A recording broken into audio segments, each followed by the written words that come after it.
केवळ कपडे बदलले म्हणजे योगी होतो अशातला भाग नाही.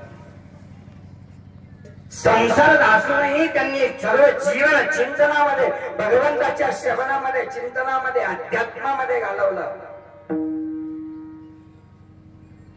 मी गुरुजींना विचारलं, बाळासाहेबांना विचारलं, येता गुरुजी तुमच्या पिताजींची एक आठवण सांगा ना, तुमच्या आमच्या अण्णांची एखादी आठवण सांगा ना. गुरुजींच्या डोळ्यामध्ये पाणी आलं, डोळे भरून आले. बाबा पावला पावलावर त्यांची आठवण, एक शब्द आहे का, एक विचार आहे का? तरी म्हटलं त्यातल्या तर सांगा ना, एखादा मुद्दा मला स्पर्श करेल, मला आवडेल असं सांगा. गुरुजींनी डोळे पुसून सांगितलं, बाबा पिताजी अंथरुणावर होते आणि मी त्यांना म्हणायचो, आज तुम्हाला बरं दिसत नाही, मी आज घरी राहतो, शाळेत जात नाही. मुलांचं शिक्षण हे आद्य कर्तव्य तुझं आहे, कर्तव्य कर्म तू सोडू नकोस, तू उभा राहा आणि जा निघ शाळेला. पित्याचे खरं आदर्श पित्याची लक्षणं आहेत बघा. गुरुजी अजून सांगा ना एखादं. मी त्यांचा मुलगा, मी त्यांचा शेवटचा छोटा मुलगा, पण जेव्हापासून मी कीर्तन करू लागलो, जेव्हापासून मी प्रवचन देऊ लागलो, तेव्हापासून ते मला आवो जावो बोलायचे. कारण त्यांनी स्वतःला लहान समजलं आणि मोठं केलं. बाप मुलाला खांद्यावर घेतो, हो खांद्यावर घेतो, डोक्यावर घेतो. अरे वसुदेवाला सुद्धा काय केलं, आपल्या मुलाला डोक्यावरच घेतलं होतं ना. तुम्ही सुद्धा काय केलं, तुम्ही तुमच्या मुलांना डोक्यावरच घेतलेलं आहे सध्या. ज्यांना कळलं त्यांना कळलं. आणि म्हणून मला हे सांगायचं की एक आदर्श असलेल्या या संतग्रस्तांचं, महात्म्यांचं, योग्यांचं चिंतन आपल्याला, त्यांच्या जीवनाचं चिंतन करत करत आपल्याला कीर्तन करायचं. आणि म्हणून संसारामध्ये कसं असावं, कसं राहावं, संसारी असावे, संसारी असावे असे मी नसावे.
दासोनी नसावे हे चरण सगळेच जगतात. बरेचशी माणसं संसारात असूनही नसल्यासारखी जगतात. या प्रमाणातला जो उत्तरार्ध जो आहे तो अत्यंत महत्वाचा आहे. तो मात्र आपण सविस्तरपणे सोडून देतो. आणि म्हणून संसारामध्ये कसं असलं पाहिजे याचा विचार आम्हाला मृत्यू करायला लावतो. तुम्हाला तुमच्या हातामध्ये काहीच नाही हो. काय तुमच्या हातामध्ये आहे? या संसारातल्या कोणत्या गोष्टी तुमच्या हातामध्ये मला सांगा ना. काहीच तुमच्या हातात नाही. काही नाही तुमच्या हातामध्ये. काही नाही. धन दौलत पैसा अडका काही नाही. सुभाषितकार म्हणाले ना, धन आणि गुण पशवश्य गोष्टे भार्या गृहेत्वार जनस्मशाने देयश्चित्तायां परलोक मार्गे कर्मानुगच्छति जीवयेक. आयुष्यभर कमावलेलं धन बँकेतच राहून जातं. गाई गुरढोर गोठ्यात राहून जातात. मित्र परिवार सांगाती आई बाप बंधू सगळे सोयरे सगळे स्मशानापर्यंत सोबत आहे. जाऊ द्या, त्याच्या पुढे जाऊन सांगेन मी तुम्हाला की तुमचा श्वासही तुमच्या हातात नाही. श्वास सुद्धा तुम्हाला तुमचा सोबत घेऊन जाता येत नाही. काय नेताय तुम्ही? मग काय नेताय तुम्ही सोबत? मुट्ठी बांध कर आए जग में हाथ पसारे जाएंगे. आपल्या सर्वांना माहित असेल नेपोलियन सिकंदर. जग जिंकण्याची प्रतिज्ञा केलेला हा धुरंधर असलेला जगाला जिंकणारा हा सिकंदर असलेला अद्वितीय असलेला हा मनुष्य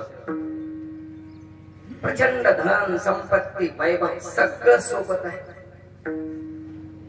मी असं ऐकलं की जेव्हा तो जेवण करायचा तेव्हा त्याचं जेवण तपासणारे 90 डॉक्टर होते. 90 डॉक्टर अगोदर त्याचं जेवण तपासायचे आणि मग तो जेवायचा.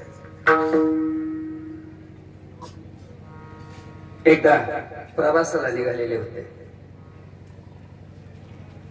झोप घ्यायची ती सुद्धा घोड्यावर बसून घ्यायची. इतकं तो जग जिंकण्यासाठी वैभव अस्तित्व निर्माण करण्यासाठी लढत होता. जात असताना एक महात्मा त्यांना झाडाखाली चिंतन करत बसलेला दिसला. त्याने पाहिला आणि त्याने सांगितलं, अरे कोण हा माणूस? मी एवढा रात्रंदिवस लढतो आहे, स्वस्थ बसत नाही आणि हा माणूस खुशाल बसलाय काहीतरी ध्यान करत. नोकराला सांगितलं, जा त्या माणसाला उठव आणि सांग मला काहीतरी कर. नोकर गेला आणि सांगितलं, अहो तुम्ही काय झाडाखाली बसलात? लोक दुनियाची काबाड कष्ट करतात, जीवाचं राहणं करतात, झाडाची रांगोळी करतात, रक्ताचं पाणी करतात आणि तुम्ही शांत बसतात. म्हणले काय करायला पाहिजे? चला म्हणजे आमचे साहेब पळवतात. म्हणले मला गरज नाही त्या साहेबाची. ज्यांना गरज आहे ते तुमच्याकडे येते. ठीक नाही? लक्षात ठेवा मंडळी, तुम्हाला कोणाकडे जायची गरज नाही. अजून 2 महिन्याला सगळे तुमच्याकडे येतील. आमदार येतील, खासदार येतील, सगळे काही नाही. कोणीकडे जायची गरज नाही. नेपोलियन सिकंदर गेल्यानंतर बघितला हा महात्मा तेजबंद असलेला महात्मा बसलेला आहे. त्याने सांगितलं, का हो बसला? म्हणले काय करायचं? अहो म्हणले काहीतरी केलं पाहिजे, कष्ट केले पाहिजे, काबाड कष्ट केले पाहिजे. म्हणजे काबाड कष्ट करून धन वैभव संपत्ती मिळवली पाहिजे. म्हणजे धन वैभव संपत्ती निर्माण करून घरदार बांधला पाहिजे.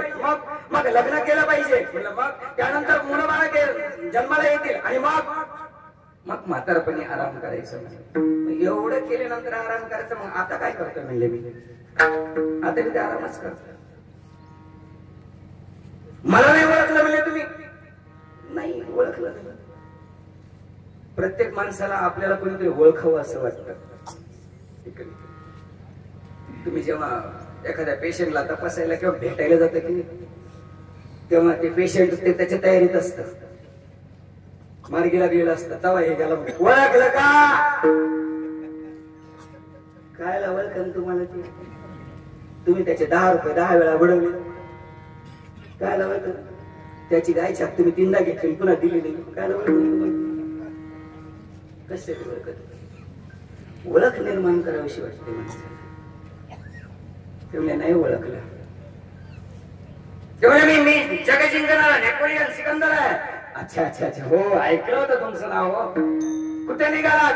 म्हणले इकडे जंगलामध्ये. इकडे या जंगलातून पलीकडच्या देशात जायचं आहे. तिथे त्या लोकांवर स्वारी करायची राज्य करायचंय आणि त्यांना सगळ्यांना आपल्याला नामोहरण करून तेथे मी राजा बनणार आहे.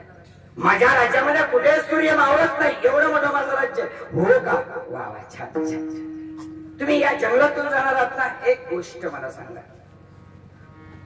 हे जंगल जे आहे ते जवळजवळ 60 किलोमीटरचं जंगल आहे आणि या जंगलामध्ये कुठेच नदी नाही, नाला नाही, पाणी नाही.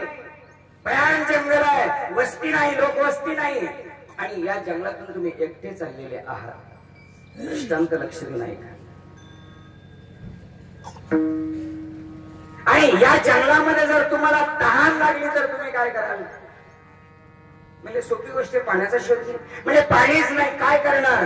म्हणजे पाणी मिळवण्याचा प्रयत्न. अहो पाणीच नाही तर काय करणार? पाणी निर्माण करू शकता तुम्ही? नाही. काय तुमच्या हातात काय तुमच्या? पाण्याचा शोध घेता घेता मरण्याची वेळ आली नाही तेवढ्यामध्ये एखादा माझ्यासारखा महात्मा आपल्या गोरख सोहळ्यामध्ये एक पाण्याची बुधली घेऊन चाललेला आहे. भोपळ्याची बुधली असते बघा. त्याला तुम्ही आता आपल्या भाषेत वाटरवे. त्याच्याजवळ ती पाण्याची बॉटल आहे आणि तुम्हाला ती दिसली. तुम्ही काय करणार? ते म्हणणार त्याला त्याच्या पाया पडणार. कधीच पाया पडत नाही म्हणजे पण मी पडन पाया त्याच्या. पाणी दे म्हणून. पण ते एवढं वावलं ते म्हणले ते पाणीच देत नाही कोणाला. काय कराल तुम्ही? म्हणजे मी भांडणं करीन. म्हणजे याच्यापेक्षा आपल्याला येतं का? भांडणं म्हणजे भांडणारा तो तुझ्यापेक्षा ताकदवार आहे. तो भांडण करायला तयार आहे. म्हणजे मी त्याच्या संग भांडणं करीन. मी त्याच्या संग युद्ध करीन. म्हणजे ते रामदेव बाबा सारखे तगडे माणसं ते तुला हरून टाकतील. मग काय? म्हणजे मग मी त्यांना पैशावर विकत घेईन. तुम्ही पैशावर विकल्या जाणारी माणसं रागीव देऊ नका. 400 रुपये 500 रुपये एखादी दारूची बाटली आली की तुम्ही विकल्या जातात. तुमचं मत विकल्या जातं. तुमची किंमत 500 रुपये बस. जास्तीत जास्त 2000 3000 बस. पलीकडे नाही. आणि ज्यांच्या घरी पैसे पोहोचले नाही बाटली पोहोचली नाही ते मागून मागच्या दरवाजा जातात. आमच्याकडे नाही आले ना. म्हणजे तो पैसे घेऊन सुद्धा द्यायला तयार नाही पाणी. मग तुम्ही काय कराल? म्हटले मग मी त्यांना सांगेन की बाबा माझं अर्ध राज्य घे पण ग्लासभर पाणी दे. काय म्हणेन मी? अर्ध राज्य घे पण एक ग्लासभर पाणी दे. तरी तो म्हणतो मला राज्याची गरज नाही. मी संन्यासी झालो. मला राज्याची काय गरज आहे? मग काय कराल तुम्ही? पाणी मिळवण्यासाठी काय करायला? लक्ष आहे ना तुमचं? एक ग्लासभर पाण्यासाठी तुम्ही अर्ध राज्य द्यायला तयार. तो अर्ध राज्य घ्यायला तयार नाही. मागत नाही. तुम्ही म्हणाल मला मी म्हणेल की त्याला सगळं राज्य घे पण ग्लासभर पाणी दे. मला पाण्याशिवाय मी जगू शकत नाही. तुम्ही कमवलेल्या धनाची किंमत किती? मग तुम्ही कमवलेल्या वैभवाची किंमत किती आहे? एक ग्लासभर पाण्यासाठी राज्य दिलं तरी तुम्ही मिळत नाही. तुम्ही कमवलेलं धन वैभव काय कामाचं आहे? म्हणून थोडासा विचार करा की आम्ही या संसारामध्ये प्रपंचामध्ये जे गुंतून पडलेलो आहोत याचा विचार करा. या संसारामध्ये या प्रपंचामध्ये आम्ही आलो कशासाठी आहोत? याच्यासाठी केला होता हा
जीवनामध्ये या मनुष्य जन्मामध्ये आलो आहोत याचा विसर मानवाला पडलेला आहे. मानवाने हा विचार करण्याची गरज आहे की या मनुष्य देहामध्ये आम्ही आलो कशासाठी आहोत, इथे येऊन मला करायचं काय आहे, सोबत काय घेऊन जायचं आहे याचा विचार करायची गरज आहे. पण आज बऱ्याचशा माणसांना विसर पडलेला आहे. मला मरायचं आहे हेच लोक विसरलेले आहे.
काही माणसांना मी अगोदर सांगितलं की मरणाचा विसर पडला.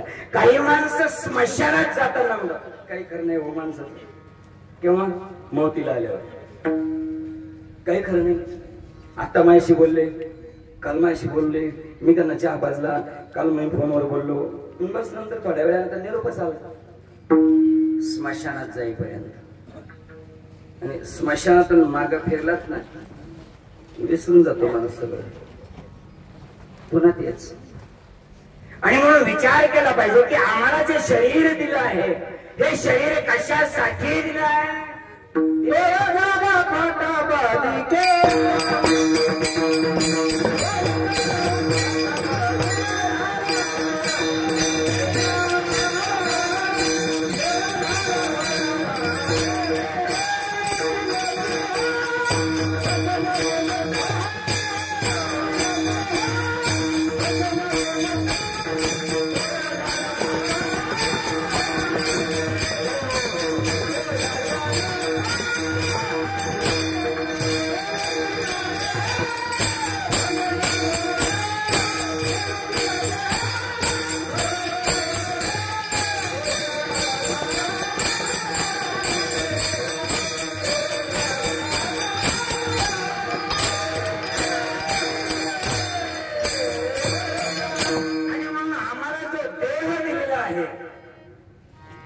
या देहाकडे वेगवेगळ्या पद्धतीने माऊलींनी बघितलं, तुकोबांनी बघितलं. एका ठिकाणी माऊली म्हणाले की हा देह जो आहे हा नाशिवंत आहे. हे देह आपलं नाही, कुणाचं आहे? देव.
श्वासही आपला नाही.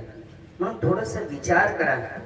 कशाचा विचार करा की हा विचार करा की आमच्या हातामध्ये काहीच नाही. आणि म्हणून ही इंद्रिय ज्याच्या मनावर ज्याच्या तालावर चालतात त्या मनाला तुकोबांनी अभंगाच्या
सोडविना तेव्हा मायेबा.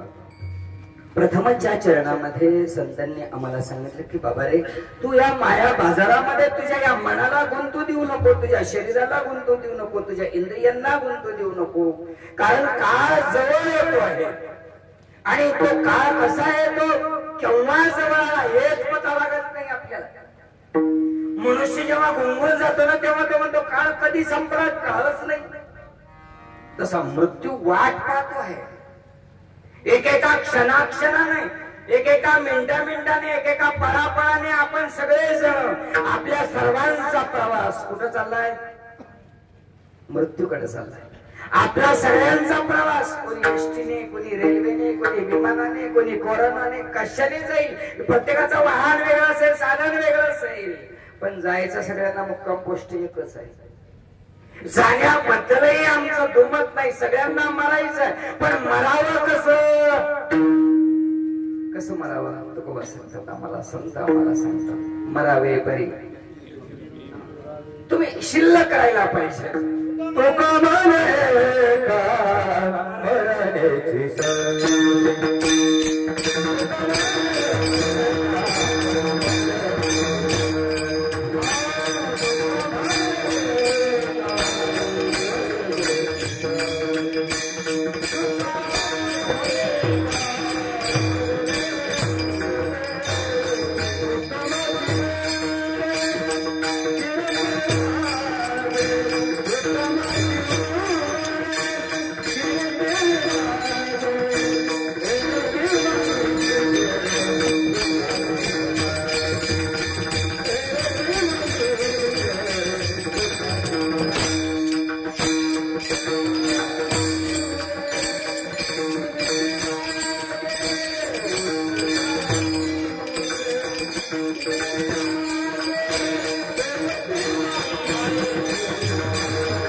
मरणाची सरे. काही माणसं जन्माला येण्यापूर्वी संपतात हो, जन्माला येण्याच्या आधीच मेलेले असतात. काही जन्माला आल्यानंतर मरतात, काही काळ जगून मरतात, काही जीवनभर जगतात पण मेल्यासारखं जगतात. अशांचा कोणीच विचार करत नाही. जगा जगा, थोडस जगा, थोडस जगता आलं पाहिजे. ज्ञानेश्वर माऊलींसारखं जगता आलं पाहिजे तुम्हाला, तुकोबारायांच्या सारखं जगता.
प्रमाण दिल्यामुळं मला पुन्हा अण्णांच्याकडे जावं लागतं. अण्णा अण्णा तुम्ही जगलात, हृदयाला एक मोठा काळजाचा ठोका चुकून गेलात तुम्ही अण्णा.